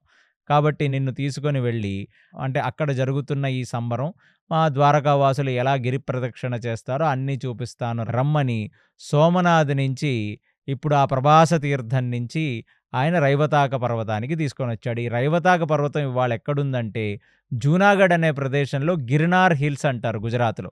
అది అక్కడుంది. ఆ గిర్నార్ హిల్స్ రైవతాక పర్వతానికి వచ్చేసరికి మొత్తం ద్వారక అక్కడే ఉందంట. బలరాముడి భార్య, కృష్ణుడి యొక్క అష్టభార్యలు, వాళ్ళ పిల్లలు మొత్తం అందరూ సుభద్రతో సహా యావత్ వృష్ణి సైన్యము, వృష్ణి రాజ్యంలో ఉన్న వాళ్ళందరూ కూడా ఆ ద్వారక రాజ్యంలో ఉన్నవాళ్ళు అక్కడే ఉన్నారు. అసలది మామూలు సంబరం గాదు. ఎన్నో గొప్ప గొప్ప పిండి వంటలన్నీ చేసి స్వామివారికి అర్పించి అంటే ఆ గిరికే అర్పించి ఇప్పుడు వాళ్ళందరూ కూడా ప్రదక్షిణలు మొదలుపెట్టారు. ఈ ప్రదక్షిణలు చేస్తుండగా ఒక అపురూప సౌందర్యవతి అయిన సుభద్ర అర్జునుడికి కనపడింది. అర్జునుడికి కనబడటం గాదు. ఎలా అయితే ఉలూపి చూచి అర్జునుడి మీద మనసు పారేసుకొని నోరు తెరుచుకొని చూచిందో అర్జునుడిని, అలా ఈసారి అర్జునుడు నోరు తెరుచుకొని సుభద్రను చూడటం మొదలుపెట్టాడంట. అది పక్కనున్న కృష్ణుడు చూస్తూనే ఉన్నాడు. అర్జునుడు గూడా కంట్రోల్ తప్పి ఆ సుభద్ర మీద పూర్తిగా మనసు లగ్నమై ఏదో తపస్సు చేస్తున్నట్లుగా సుభద్ర ఎటు వెళితే అటు తిరుగుతూ సుభద్రను చూస్తున్నాడు. ఆవిడ మాత్రం భక్తి శ్రద్ధలతో రైవాతక పర్వతానికి ప్రదక్షిణ చేస్తుంది. అర్జునుడు ప్రదక్షిణ చేసిన మొత్తం సమయమంతా ఆ సుభద్ర కుడి, ఎడమ, ముందు, వెనకకు మారి ఆ సుభద్రనే చూస్తూ ఉన్నాడు. సుభద్ర మాత్రం రైవాతక పర్వతానికి ప్రదక్షిణ చేస్తుంది. అర్జునుడు మాత్రం ఈమెను చూస్తూ ప్రదక్షిణ చేస్తున్నాడు. ఇప్పుడు ఒక గొప్ప ప్రయోజనం. అర్జునుడు ప్రభాస తీర్థంలో శివుడికి అభిషేకం చేసి రైవతానికి వచ్చాడు. రైవతాక పర్వతానికి సుభద్ర దేనికి ప్రదక్షిణ చేస్తుందంటే, నాకు మంచి యోగ్యుడైన భర్త గావాలి అంటే, ఒక యవ్వనంలో ఉన్న ఒక ఆడపిల్ల ఏ నోము నోచినా, ఏ వ్రతం నోచినా, ఏ పూజ చేసుకున్నా, నాకు ఒక ఉత్తమ జాతి పురుషుడు కావాలి పెళ్ళికి అనే కదా చేస్తుంది. సో, సుభద్ర మనసులో నాకు ఒక ఉత్తమ జాతి క్షత్రియుడితో పెళ్లి కుదిరేటట్టుగా దీవించమని చెప్పి రైవతాక పర్వతానికి ప్రార్థన చేస్తూ తిరుగుతుంది. సర్వాంతర్యామైన కృష్ణుడు అర్జునుడి మనసులో ఉన్న కోరిక, సుభద్ర మనసులో ఉన్న కోరిక కూడా చూశాడు. చూచి ఒక క్షణం కృష్ణుడినే మరిచి సుభద్రను చూస్తూ తిరుగుతున్న అర్జునుడి మీద చెయ్యేశాడు. అంటే ఆయన భుజం మీద చెయ్యేశాడు. ఒక క్షణం అర్జునుడికి అర్థమైంది. ఓహ్! నేను కృష్ణుడి యొక్క చెల్లెలనేనా ఇంతసేపటి నుంచి చూస్తున్నది అనే సంగతి అర్థం చేసుకొని కొంచెం సిగ్గుపడ్డాడు అర్జునుడు. దానికి కృష్ణుడు అన్నాడు, ఏ తప్పు కోరిక నువ్వు కోరుకోలేదే. వయసులో ఉన్న ఒక ఆడపిల్లను కోరుకోవటం తప్పే ఉంది. అందులోనూ నువ్వు గొప్ప క్షత్రియుడివి. అలాంటిది నీకు ఇచ్చి చెయ్యటంలో నాకెటువంటి ప్రాబ్లము లేదు. కాకపోతే ఇక్కడ 2 ప్రాబ్లమ్స్ ఉన్నాయి. 2 ఛాలెంజెస్ ఉన్నాయి. ఏమిటా 2 ఛాలెంజెస్ అంటే, ఒకటి, మా చెల్లికి మేము స్వయంవరం ప్రకటిద్దామని అనుకుంటున్నాం. స్వయంవరంలో అన్ని రాజ్యాల వాళ్ళు రావచ్చు. కానీ నీకు ఆల్రెడీ పెళ్ళయింది కాబట్టి నిన్ను సుభద్ర ఎంచుకోవచ్చు, ఎంచుకోకపోవచ్చు. కానీ నీ మనసు మాత్రం సుభద్ర యందు ఉందనే సంగతి నువ్విప్పుడు ఎలా అయితే ఆవిడ వెనకాల తిరిగావో అది చూసి నేను అర్థం చేసుకోగలను. నువ్వు సుభద్రను ప్రేమిస్తున్నావు. సుభద్ర మళ్ళీ నిన్ను ప్రేమిస్తుందా? లేదు. ఎందుకంటే నిన్నిప్పటి వరకు చూడలేదు గదా తను. ఒకవేళ స్వయంవరం ప్రకటిస్తే నిన్నే చేసుకుంటది అనే ఒక గ్యారంటీ లేదు. ఎవరినో ఒకళ్ళని చేసుకుంటే చేసుకోవచ్చు, ఆ స్వయంవరానికి వచ్చిన వాళ్ళని. ఇక రెండో ఛాలెంజ్ ఏమిటి ఇక్కడ అంటే, బలరాముడికి విపరీతమైన దుర్యోధనుడి మీద ప్రేముంది. నీకు తెలియని విషయం ఏంటంటే, ఈ దుర్యోధనుడు భీముణ్ణి సంహరించడానికి మాటిమాటికి మా ద్వారక్కి వస్తుంటాడు. బలరాముడి దగ్గర గదయుద్ధిని నేర్చుకుంటూ ఉంటాడు. సో, బలరాముడంటే విపరీతమైన స్వామి భక్తి దుర్యోధనుడికి. ఆ బలరాముడు కనబడితే చాలు సాష్టాంగ నమస్కారం చేసేస్తాడు. బలరాముడికి ప్రదక్షిణ చేస్తాడు. అది చూచిన బలరాముడు ఎప్పుడైనా దుర్యోధనుడికే సుభద్రనివ్వాలి అనే ఒక ఆలోచన కూడా బలరాముడు మనస్సులో ఉంది. కాబట్టి నువ్వెళ్ళి డైరెక్ట్‌గా బలరాముడిని అడిగావనుకో, ఇంటి పెద్ద ఆయన్ని అడగాలి. అడిగినప్పుడు, లేదులే అర్జునా, మీరు బంధువులే, మాకు కౌరవులు బంధువులే ఒక రకంగా. కాబట్టి నేను కౌరవుల్లో అగ్రజుడైన దుర్యోధనుడికిచ్చి పెళ్లి చేస్తాను. నీకు ఆల్రెడీ పెళ్ళయింది గదా అనంటే. సో, ఇక్కడ నీకు నచ్చిందన్న సంగతి నాకర్థమైంది. కానీ నువ్వు అఫీషియల్లీ వచ్చి బలరాముడిని అడిగితే పెళ్లి జరక్కపోవచ్చు. లేదా స్వయంవరం ప్రకటించినప్పుడు స్వయంవరంలో గెలుచుకుందామనొస్తే సుభద్ర నిన్ను వరించచ్చు, వరించకపోవచ్చు. ఇన్ని ప్రాబ్లమ్స్ ఉన్నాయండి. అనగానే శ్రీకృష్ణ పరమాత్మ చేతులు పట్టుకొని ఎన్నో ప్రాబ్లమ్స్‌కి సొల్యూషన్స్ చెప్పేవాడివి. నేను నిజంగా అమ్మాయిని ప్రేమించాను. నాకు అంటే అర్జునుడు మనసులో సుభద్రని ప్రేమిచ్చి పెళ్లి చేసుకోవటం అనేది మనసులో ఉంది. ఆయన నిజంగా సుభద్రని చూడగానే పడిపోయాడు ఫ్లాట్. బట్ ఇక్కడ ఎక్స్‌ట్రా బోనస్ ఏంటంటే, ఆ సుభద్రని పెళ్లి చేసుకోవటం వల్ల కృష్ణుడు తనకు బావవుతాడనే ఒక ఆశ. ఆశలో తప్పే ఉంది. అంటే కృష్ణుడిని బావ అని పిలిచేశాడు. బావా, ఎలాగో బావనే ఒక రకంగా. ఎందుకంటే కుంతి యొక్క కొడుకు కాబట్టి కూడా బావ ఆయన. సో, బావా, నాకు ఎట్టి పరిస్థితుల్లో మరదలతో పెళ్లి కావాలి. సో, ఇది బావా మరదళ్ళ ఒక సరసం అని కూడా అనుకోవచ్చు మనం. కానీ ఇది బావ వైపు నుంచి ఎక్కువుంది. మరదలేమి అర్జునుడి మీద అనురక్తి చూపిచ్చిందని గిరిప్రదక్షిణప్పుడైతే వ్యాసభారతం చెప్పట్లేదు. ఇక అర్జునుడు కూడా వరసవుతాడు గదా! కాబట్టి కృష్ణుడు అన్నాడు, ఏమీ వరీ కావద్దు. బావా మరదళ్ళను కలిపే ప్లాన్ నాది. కాబట్టి నువ్వేం చెయ్యంటే, ఇప్పుడు సుభద్రని ఈ గిరిప్రదక్షిణ అయిన తర్వాత ఉపవాసంలో ఉన్న సుభద్ర భోజనం చేసి ఇక్కడి నుంచి వెళుతుంది. ఉపవాస దీక్ష వదిలేసి. ఆ ఉపవాస దీక్ష ముగించుకొని సుభద్ర వెళుతున్నప్పుడుగా సుభద్రతో చాలామంది వృష్ణి సైనికులు ఉంటారు. వాళ్ళందరినీ ఓడించి సుభద్ర యొక్క రథంలో ఉన్న రథసారథిని కూడా కింద పడేసి, సుభద్ర యొక్క రథాన్ని తీసుకొని నువ్వు ఇక్కడి నుంచి జంప్ అయిపో అన్నాడు. అనగానే అర్జునుడికి ఏం అర్థం కాల. ఇదేమిటిది అంటే, దీన్నే నాయన గంధర్వ వివాహం అంటారు. రాక్షస వివాహం లాంటిది ఇది కూడా. ఏమిటంటే అపహరించి పెళ్లి చేసుకోవటం. అపహరించి పెళ్లి చేసుకోవచ్చు క్షత్రియులని ఉంది. ఎందుకంటే రుక్మిణిని కూడా ఒక రకంగా శ్రీకృష్ణుడు అలాగే అపహరించి పెళ్లి చేసుకున్నాడు. దానికి రుక్మిణి రాసింది కాకపోతే, "నా అన్నయిన రుక్మి నాకు శిశుపాలుడితో పెళ్లి చేయాలని అనుకుంటున్నాడు కృష్ణ. నేను ఆ దౌర్భాగ్యుడిని పెళ్లి చేసుకోవాలని అనుకోవట్లేదు. కాబట్టి నువ్వొచ్చి కాపాడమంది." ఇక్కడ నేను అన్నగా నేను అప్రూవ్ చేస్తున్నాను. నువ్వు యోగ్యుడివే. నా చెల్లైన సుభద్రని పెళ్లి చేసుకోవడానికి యోగ్యుడివే. వరస కూడా అవుతావు. క్షత్రియ తేజస్సు ఉంది. కాబట్టి నేను నీకు పర్మిషన్ ఇచ్చాను. నువ్వు వెళ్ళి నా చెల్లిని అపహరించి తీసుకొని వెళ్ళవలసినది అన్నాడంతే. మరి సుభద్ర ఒప్పుకుంటుందా లేదా అనే ఒక పజిల్ ఇక్కడ ఉంది. దానికి దైవాధీనానికి వదిలేయమన్నాడు అర్జునుడిని. సరే మీరు చెప్పారు కదా కృష్ణ, ఇక నేను వెళతానని చెప్పి ఆయన అక్కడ కూర్చొని వాళ్ళల్లోనే తిరుగుతూ, ఆ బలరాముడితో మాట్లాడుతూ, ఆ వృష్ణి సైనికులతో మాట్లాడుతూ, అర్జునుడు కూడా అక్కడే భోజనం చేసి ఆ సంబరంలో ఎప్పుడైతే సుభద్ర కూడా భోజనం చేసిందో ఇక అప్పుడు ఆవిడ అక్కడి నుంచి ద్వారకకు వెళ్ళిపోతున్న టైంలో కరెక్ట్‌గా చూశాడు.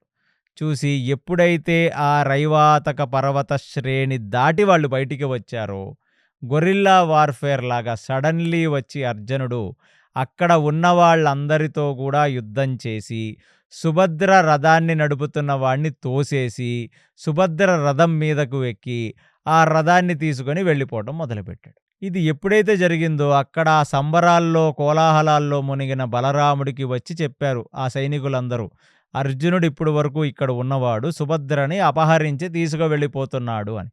అనగానే బలరాముడు కృష్ణుడి వైపుకు చూసి, వీడికేం బుద్ధి పుట్టింది? ఇప్పుడు వరకు మన అతిథిలాగా ఉన్నాడు, మనతో పాటే ఉన్నాడు, సంబరం అవటంతో వాడి బుద్ధి చూపించాడా? కాబట్టి సైనికుల్ని పంపించండ్రా, అక్కడికెళ్ళి వాడిని తీసుకురండి అని చెప్పి ఆయన ఆదేశం ఇచ్చాడు. ఆయన ఆదేశించినట్టుగానే వృష్ణి సైన్యం మొత్తం ఒక గుంపుగా వెళ్ళి ఆ అర్జునుడి మీద దండయాత్ర చేయడం, ఆ అర్జునుడి మీద బాణాలవి వేసి, ఆ అర్జునుడు సుభద్రని అపహరించాడు కాబట్టి వీళ్ళిద్దరిని తీసుకొచ్చే ప్రయత్నం చేస్తున్నారు ఆ వృష్ణి సైనికులందరూ. ఒక చేత్తోనేమో గుర్రము యొక్క కళ్ళెం పట్టుకున్నాడు, ఒక చేత్తో రథం నడుపుతున్నాడు, రెండో చేతితో ఆయన ఒక ధనస్సును పెట్టి ఆ ధనస్సుతో ఆ వృష్ణి సైనికులందరినీ కూడా కొట్టేసి, అంటే వాళ్ళని చంపేయకపోయినా వాళ్ళందరి రథాలను, వాళ్ళందరి గుర్రాలను, వాళ్ళందరి యొక్క రథ చక్రాలను కొట్టే ప్రయత్నం చేస్తున్నాడు. ప్రయత్నం చేస్తుంటే ఒక చేత్తోనేమో గుర్రాన్ని నడపాలి, గుర్రాన్ని రైట్ డైరెక్షన్‌లో తీసుకెళ్ళాలి. ఇంకో చేత్తో బాణాన్ని నిలపాలి. అంటే అర్జునుడు ఎలా యుద్ధం చేస్తున్నాడట అంటే, ఎడం చేత్తో రథం యొక్క కళ్యాన్ని పట్టుకున్నాడు, గుర్రం కళ్యాన్ని పట్టుకున్నాడు. కుడి చేత్తో తన బొటన వేలుతో ధనస్సుని కింద పట్టుకొని, కుడి చేతి దాని మీద పెట్టి, మధ్యలో కళ్ళెం వదిలేస్తూ, బాణాలు తీసి మళ్ళీ కళ్ళెం పట్టుకొని గుర్రాన్ని నిగ్రహిస్తున్నాడు. ఇలాంటివన్నీ చూసింది సుభద్ర. అబ్బబ్బబ్బబ్బా! అసలు అర్జునుడు బావవుతాడన్న సంగతి తెలుసు. కానీ ఏం టాలెంట్ ఉంది! అసల ఆయన కళ్ళల్లో ఆ తేజస్సు ఏమిటి! ఒకవైపు గుర్రాలను కంట్రోల్ చేయటం, ఒకవైపేమో బాణాలతో ధనస్సుని కంట్రోల్ చేయటం. ఇలా 2 మార్చి ఏస్తుంటే ఎక్కడ గూడా గురి తప్పకుండా అసల కాళ్ళతో బ్యాలెన్స్ చేసుకొని బాణాలు వేస్తున్న ధనస్సుని, అంటే 2 చేతులతో పట్టుకోవడానికి ఆయనకు ఒక చేత్తోనే పట్టుకోవాలి. అలాంటిది అక్కడ ఎనక వస్తున్న వృష్ణి సైనికుల యొక్క రథాలు పడిపోతున్నాయి. వెనక వస్తున్న వృష్ణి సైనికుల యొక్క రథ చక్రాలు పడిపోతున్నాయి. కొన్ని చోట్ల కరెక్ట్‌గా తాళ్లకు తగిలి గుర్రాలు మొత్తం రథాన్ని వదిలేసి ముందుకు పారిపోతున్నాయి. ఆ కళ్ళేలను కొట్టేస్తున్నాడు. మనుషులకు మాత్రం ఎటువంటి గాయం కాకుండా చూసుకుంటున్నాడు. ఒక నిమిషం, మాటలు లేవు అప్పటి వరకు. ఈ లవ్ స్టోరీలో మాటలనేవే లేవు. ఆయన బాణాలు వేస్తున్నప్పుడు సుభద్ర లేచి నిలబడి అర్జునుడిని, బావా నేను రథం నడుపుతాను, నువ్వు బాణాలేసుకోమంది. ఎప్పుడైతే ఆ మాట సుభద్ర అందో, ఇక సుభద్ర మనసులో కూడా నేనున్నానన్న సంగతి అర్జునుడికి అర్థమైంది. ఇంకేముంది, సుభద్రేమో గుర్రం నడుపుతుంది, అర్జునుడికి 2 చేతులు ఖాళీ అయిపోయాయి. ఇక బాణాలేసి వచ్చిన వృష్ణి సైనికుల రథాలన్నీ ఇరగ్గొట్టేశాడు, గుర్రాలన్నీ పారిపోయాయి, అందరూ భూమి మీద ఉండిపోయారు. ఎప్పుడైతే అక్కడ నుంచి, అంటే ఈ గిరినార్ ప్రదేశం, ఈ రైవాతక పర్వత శ్రేణులు దాటాయో, వాళ్ళు వెళ్ళి ఒక చెట్టు నీడలో రథాన్ని ఆపుకొని ఆ గుర్రాలను విప్పి గుర్రాలకు నీళ్లు తాగిస్తూ, ఆ సుభద్ర కూడా ఆయనతో పాటు కొన్ని గుర్రాలను తీసుకెళ్తూ ఇదొక లవ్ స్టోరీ. ఒకళ్ళ కళ్ళల్లో ఒకళ్ళు చూచుకుంటూ, వాళ్ళు కళ్ళతో మాట్లాడుకుంటూ, ఆ గుర్రాలను నిమురుతూ, ఆ గుర్రాలకు నీళ్లు అవి తాగిస్తూ, మళ్ళీ తీసుకొని వచ్చి రథానికి కట్టి, అంటే అర్జునుడి మనసులో ఏముందంటే, ఇక్కడ నుంచి యుద్ధం అయిపోయింది గదా! ఇక్కడ నుంచి నేను సుభద్రను తీసుకొని నేను ఇంద్రప్రస్థానానికి వెళ్ళిపోదాం అనే ఒక ఆలోచన అర్జునుడి మనసులో ఉంది. ఓడిపోయిన వాళ్ళందరూ పరిగెత్తుకెళ్ళి బలరాముడికి చెప్పారు. ఇంతమంది వచ్చినా ఎవ్వరూ ఏమీ చేయలేకపోయారు. ఎవరు ఆపలేకపోయారు. కుడి, ఎడమలు ఎటువైపు నుంచొస్తే అటువైపు నుంచి మనుషుల్ని కొట్టేసి కింద పడేశాడు. కాబట్టి బలరామ, మనం ఈ సైన్యం సరిపోదు. యావద్ వృష్ణిసేనని తీసుకువెళ్ళి మొత్తం యాదవ సైనికులతో ఇంద్రప్రస్థం వైపుకు వెళ్ళారు కాబట్టి అక్కడికి వెళ్ళి ఇంద్రప్రస్థం మీద యుద్ధం చేద్దామన్నారు. బలరాముడు కూడా వాడికి ఎంత ధైర్యం ఉంటే చుట్టంచూపుగా ఇంటికి వచ్చి మరదలతో మాట్లాడితే మాట్లాడాలి గాని మరదల్ని లేపుకొని వెళ్ళిపోతాడా? మరి ఏం చేస్తుందిరా సుభద్ర క్షత్రియ కన్య అంటే? ఇక అది అడగకండి స్వామి, సుభద్రే రథం నడుపుతుంది, ఆ గుర్రాలన్నీ సుభద్రే నడుపుతుందని. బలరాముడికి ఫ్యూజులు ఎగిరిపోయాయి. అంటే సుభద్రకు కూడా ఇది ఆమోదనీయ యోగ్యమే. ఎందుకంటే సుభద్ర ఇండైరెక్ట్‌గా హెల్ప్ చేసినట్టే అర్జునుడికి. కృష్ణుడి వైపుకు చూశాడు. ఏమిటి దరిద్రం, నీ ప్రియ శిష్యుడు చూడు చుట్టంచూపుగా వచ్చాడు, తీర్థయాత్రలని చెప్పి వచ్చాడు, వచ్చి మన చెల్లిని లేపుకు వెళ్ళాడు. పద కృష్ణ, ఇక్కడి నుంచి వెళ్ళి మనం ఇంద్రప్రస్థం మీద యుద్ధం చేద్దాం అన్నారు. అంటే అప్పుడు కృష్ణుడు ఇప్పుడు మాట్లాడుతున్నాడు. ఏమని మాట్లాడుతున్నాడు? అన్న అసలు నీకెందుకు కోపం వచ్చింది? వరసైన వాడే, సుభద్ర చెయ్యి పట్టుకోవచ్చు, అందులో తప్పే ఉన్నది, సుభద్రని పెళ్ళాడచ్చు, వరసైన వాడే. అందులోనూ సుభద్రకు కూడా ఇష్టం లేకుండానే అర్జునుడు లేపుకెళ్తే వెళ్ళిపోతుందా? అందులోనూ మన సైనికులు చెప్పారు కదా, సుభద్రే రథం నడుపుతుందని. అంటే మన చెల్లి మనసులో కూడా అర్జునుడే ఉన్నాడు. బలరాముడు చెప్పాడు, నాకేం అలా అనిపించలేదు. ఎందుకంటే నా చెల్లి మనసు నాకు తెలుసు. ఖచ్చితంగా చెల్లి మనసులో అర్జునుడు ఉన్నాడు అనే ఒక విషయం ఈ ఒక్క ఇన్సిడెంట్ని బట్టి మనం నిర్ధారించలేం. అంటే అక్కడ మళ్ళీ చెప్తున్నాడు, అన్నా, మన చెల్లి ఒక క్షత్రియ కన్య. ఆమెని ఎవరూ కిడ్నాప్ చేయలేరు. ఆమె తలుచుకుంటే ఆమె యుద్ధం చేయగలదు. అంత అస్త్రశస్త్రాలు ఆడవాళ్ళకు కూడా నేర్పించే రోజులవి. ఆడవాళ్ళు యుద్ధాలకు రాలేదే కానీ వాళ్లకు సెల్ఫ్ డిఫెన్స్ అన్నీ నేర్పిస్తారు. అందులో క్షత్రియ కన్యలకు ఇంకా ఎక్కువ నేర్పిస్తారు ఈ సెల్ఫ్ డిఫెన్స్. కానీ నువ్వు కూడా ఆలోచించాలి, అర్జునుడితో వెళ్ళటం ఇష్టం లేకుండా సుభద్రను తీసుకువెళ్ళటం అనేది ఇంపాసిబుల్.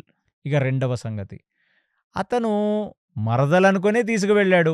వరసవుతుంది కాబట్టి పెళ్లి చేసుకోవాలని అనుకున్నాడు. ఇక్కడ మనల్ని మోసం చేసింది ఏముంది? ఒక క్షత్రియుడు ఎలాగైనా ఒక కన్యను జయించచ్చు. మనం ఒకవేళ స్వయంవరం పెట్టినా అతను క్షత్రియ తేజస్సు, క్షత్రియ ధీరత్వము, శూరత్వము చూపించే కదా అమ్మాయిని గెలుచుకోవాలి. అలాంటిది అర్జునుడు కొంచెం తెలివిగలవాడు, అస్త్రశస్త్రాలు తెలిసినవాడు. కాబట్టి ఇలాగతను స్వయంవరాన్ని అతనే ప్రకటించుకున్నాడేమో. అంటే నేనొచ్చి ఇలా తీసుకువెళ్తాను, దమ్మున్నోళ్ళు నన్ను ఆపండి అన్నాడు. మరి ఇంతమంది వెళ్ళారు కదా, ఒక్కళ్ళన్నా రథంతో తిరిగి వచ్చారా? రథాలన్నీ కూలిపోయి వెనక్కి తిరిగి వచ్చారు. కాబట్టి ఇలాగ మన చెల్లిని కిడ్నాప్ చేయటం, లేదా మన చెల్లిని ఇక్కడి నుంచి తస్కరించడం, ఇక్కడి నుంచి లేపుకు వెళ్ళటం అనేది అతని యొక్క క్షత్రియ ధీరత్వాన్ని చూపించినట్టు, మనకు ఛాలెంజ్ విసిరినట్టు.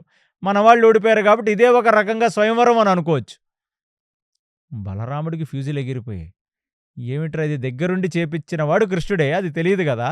కృష్ణుడి మీద డౌట్ రాదు బలరాముడికి, కృష్ణుడిని నమ్మేస్తుంటాడు బలరాముడు. అలాంటిది ఇదేదో దగ్గరుండి చేయించినట్టుగా వాడు చేసిన ప్రతి పనికి లాజిక్ వాడికంటే బాగా నువ్వు చెప్తున్నావేమిటి?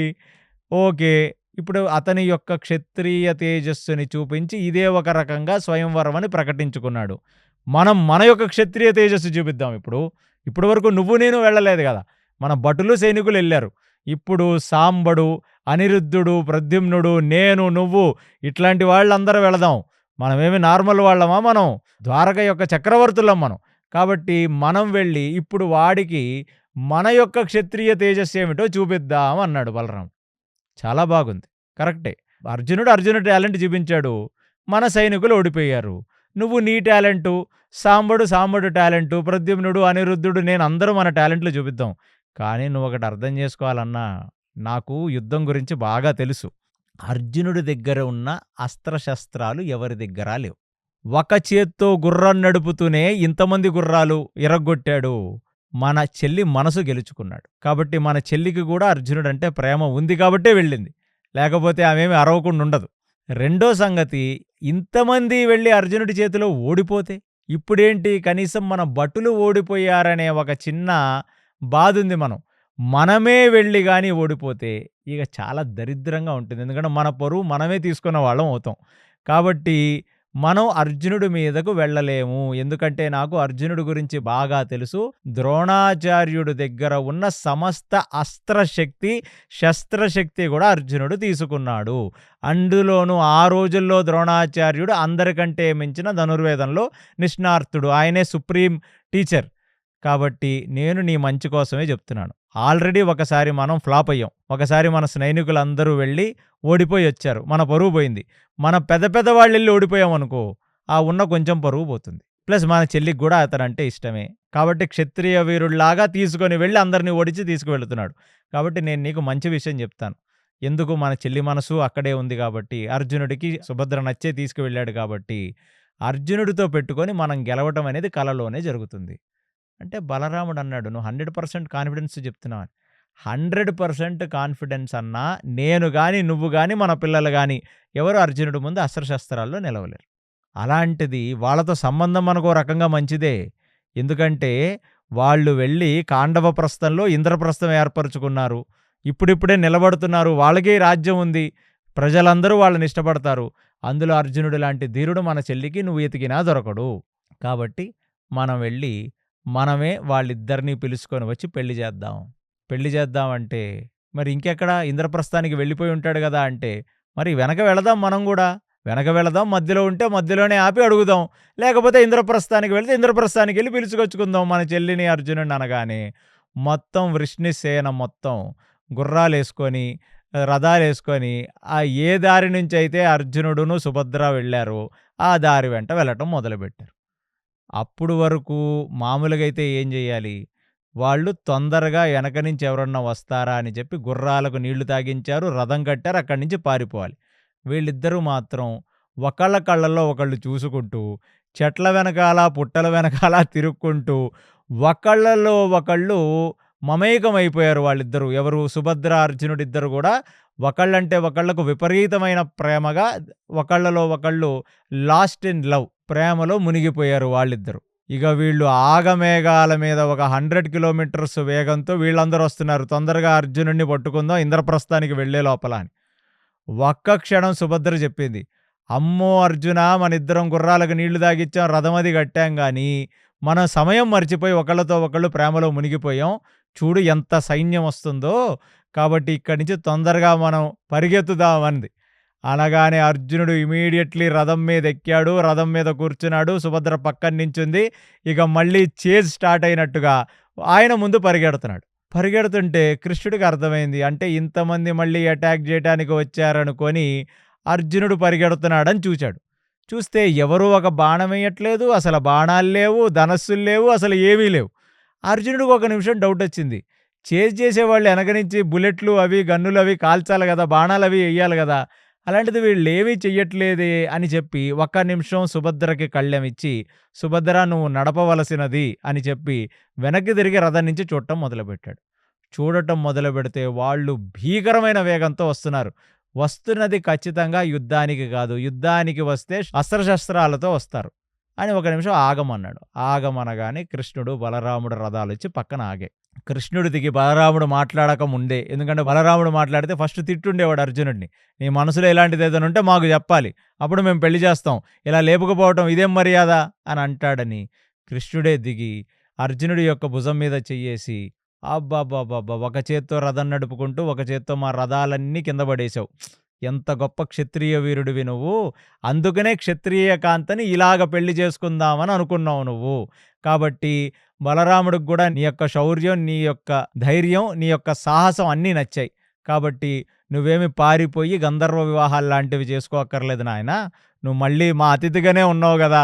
నువ్వు మళ్ళీ వెనక్కొస్తే మా చెల్లిని ఒక ముహూర్తం చూసి నీకిచ్చి పెళ్లి చేస్తాను. నువ్వు వెనక్కి తిరిగి రావలసినది అని కోరాడు. కోరగానే స్కెచ్ చేసింది కృష్ణుడు. ప్లాట్ ఇచ్చింది కృష్ణుడు. ఐడియా ఇచ్చింది కృష్ణుడు. హెల్ప్ చేసేవాడు కూడా కృష్ణుడే. కర్మ క్రియ మొత్తం శ్రీకృష్ణ పరమాత్మే ఇక్కడ. అర్జునుడు ఆయన కళ్ళల్లో చూసి అనుకున్నాడు, అమ్మమ్మమ్మమ్మ ఎన్ని తెలివితేటలు కృష్ణుడివి. ఉన్నవాళ్ళెవరికీ అర్థం కాలేదు ఇది ఎవరు చేశారు? ఎందుకు జరిగింది? అందరూ కూడా అర్జునుడు లేపుకుపోయాడేమో అనుకుంటున్నారు. కానీ ఐడియా ఇచ్చింది కృష్ణుడు. అలాంటిది భుజం మీద చేయేసి మళ్ళీ అర్జునుడిని కాపాడినవాడు, అర్జునుడి యొక్క మర్యాదను కాపాడినవాడు కూడా కృష్ణుడే. కాబట్టి సుభద్ర చెయ్యి పట్టుకొని బలరాముడు తీసుకువెళ్ళాడు రథంలో ఎక్కి, పెళ్ళైన తర్వాత మీరిద్దరు షికారులకెళ్దురు గానీ ముందు పదండి మన రాజ్యానికని. అర్జునుడిని కృష్ణుడు తన రథం మీద కూర్చోబెట్టుకొని ద్వారకకి తీసుకొని వచ్చి అక్కడ ఉన్న పురోహితులతో ఒక ముహూర్తం పెట్టించి, మంచి ముహూర్తాన సుభద్ర, అర్జునులకు వాళ్లే కళ్యాణ మహోత్సవం చేసి, వసుదేవుడు, దేవకిలిద్దరూ కలిసి సుభద్రని కన్యాదానం చేసి అర్జునుడికి ఇచ్చి, దాని తర్వాత ఇద్దరు అన్నలు సుభద్రకి, బలరాముడు, కృష్ణుడు లాంటి ఆ ఇద్దరు అన్నలు కూడా వచ్చి అర్జునుడి యొక్క చేతులు పట్టుకొని, మేము అపురూపంగా చూసుకుంటున్న మా చెల్లిని మీకిచ్చి పెళ్లి చేశాం. ఈవిడి యొక్క సమస్త బాధ్యతలు మీరు తీసుకోవలసినది, నిత్యం ప్రేమానురాగములతో మీరు ఉండవలసినది అని చెప్పి వాళ్ళిద్దరూ చెప్తుండగా అర్జునుడు, సుభద్ర బలరాముడికి శ్రీకృష్ణ పరమాత్మ ఆశీర్వాదాలు తీసుకొని అక్కడ నుంచి వాళ్ళు హస్తిన బయలుదేరారు. రాజలాంఛనాలతో, అంబారీలతో, పెద్ద పెద్ద రథాలతో గుర్రాలు అనుగమిస్తుండగా అర్జునుడు, సుభద్ర ఇప్పుడు హస్తిన చేరబోతున్నారు. అదంతా చూచిన అర్జునుడికి ఒక గొప్ప విషయం అర్థమైందంటే, కృష్ణుడి దగ్గర ఉంచుకొని కృష్ణుడు ఎలా అతన్ని కాపాడతాడో ఆయనకి ఫస్ట్ హ్యాండ్ ఎక్స్పీరియన్స్. అంటే కురుక్షేత్రంలో కృష్ణుడు ఎలా కాపాడతాడో అతనికి తెలీదు. ఎందుకంటే ముందు ముందు ఒక కురుక్షేత్రం వస్తుంది, అక్కడ ఆ కృష్ణుడే నాకు రథసారథ్యం చేస్తాడు, ఆ కృష్ణుడే నాకు నిలబడతాడని తెలియని రోజుల్లోనే కృష్ణుడు ఆ కాన్ఫిడెన్స్ ఇచ్చేశాడు అర్జునుడికి. నువ్వు ధర్మం పట్టుకున్న వాడివి, నిన్ను కాపాడటం నా ధర్మం అని. ప్లస్ ఇక్కడ ఒక 3 విషయాలు జరిగాయి. ఏమిటంటే, ఫస్ట్ ఆఫ్ ఆల్ వీళ్ళకి ఒక రిలేషన్షిప్ ఏర్పడింది, క్లోజ్ రిలేషన్షిప్. ఏంటంటే వృష్ణి సామ్రాజ్యానికి ఈ పాండవులకు ఇద్దరికి కూడా సంబంధం కుదిరింది. సో రేపొద్దున పాండవుల మీదకు ఎవరైనా యుద్ధానికి వస్తే వాళ్ళ చెల్లి అర్జునుడిని పెళ్లి చేసుకుంది కాబట్టి ఖచ్చితంగా ఆ పాండవులకు సహాయం చేయాల్సిన అవసరం వృష్ణి సామ్రాజ్యానికి ఉంది. 2, అసలు సుభద్ర వల్లనే మళ్ళీ ధర్మ సంస్థాపన జరుగుతుంది. ఎందుకంటే సుభద్రకి, అర్జునుడికి పుట్టబోయేవాడు అభిమన్యుడు. అభిమన్యుడిని ఉత్తరకిచ్చి పెళ్లి చేస్తే ఉత్తర అభిమన్యులకు పుట్టబోయేవాడే పరీక్షితుడు. ఆ పరీక్షితుడే మళ్ళీ చక్రవర్తి సార్వభౌముడై యావత్ భూమండలాన్ని ఏల్తాడు. అతడు ఒక్కడే మిగులుతాడు పాండవుల వంశం నుంచి అన్న సంగతి కృష్ణుడికి తెలుసు. అందుకుగాను ఈ స్కెచ్ అంతా వేసి సుభద్రని అర్జునుడికిచ్చి పెళ్లి చేసి భూభార హరణానికై వచ్చిన శ్రీకృష్ణ పరమాత్మ ధర్మరాజుని పట్టాభిషేకం చేసి వెళ్ళిపోతే ఆ ధర్మరాజు సుభద్ర, అర్జునులకు పుట్టిన మనవడైన పరీక్షితుడిని మళ్ళీ సార్వభౌమత్వంలో కూర్చోబెట్టి సమస్త భూమండలం ఏలేలా చేస్తాడు. అది జరగాలి, ఆ ప్రయోజనం జరగాలంటే ఈ పెళ్లి జరగాలి. అందుకు శ్రీకృష్ణ పరమాత్మ వేసిన ఒక పెద్ద స్కెచ్కి ఇవాళ ఆ అర్జునుడు, సుభద్రల యొక్క కళ్యాణం జరిగింది. లోక ప్రయోజనార్థం, దుష్ట శిక్షణ, శిష్ట రక్షణ కోసం జరిగిన ఒక మహోత్కృష్టమైన కళ్యాణం. ఇక చివరాఖరి మహాభారతంలో ఉన్న చివరాఖరి ఘట్టమైన ఆది పర్వంలో కాండవ వనదహనం అనేది మనం తరువాతి ఎపిసోడ్లో తెలుసుకుందాం. కృష్ణాయ వాసుదేవాయ హరయే పరమాత్మనే ప్రణత క్లేశనాశాయ గోవిందాయ నమోన్నమః. సర్వం శ్రీకృష్ణార్పణమస్తు. హరి ఓం. విన్నారు కదండి ఈరోజు పోడ్కాస్ట్లో. అర్జునుడు తీర్థయాత్రకు వెళ్ళిన తర్వాత మొదటగా ఉలూపితో వివాహం జరుగుతుంది. ఆ తర్వాత మణిపురానికి చెందిన చిత్రాంగదకు, అలాగే బలరాముడు కృష్ణుడి చెల్లెలైన సుభద్రకు వివాహం జరుగుతుంది. సుభద్ర అర్జునుల వివాహం తర్వాత రాజలాంఛనాలతో వారిరువురు ఇంద్రప్రస్థానికి బయలుదేరుతారు. ఆ తర్వాత ఏం జరిగిందో వచ్చే పాడ్కాస్ట్లో తెలుసుకుందాం. అంతవరకు చూస్తూనే ఉండండి కేసీ టాక్స్. హరే కృష్ణ.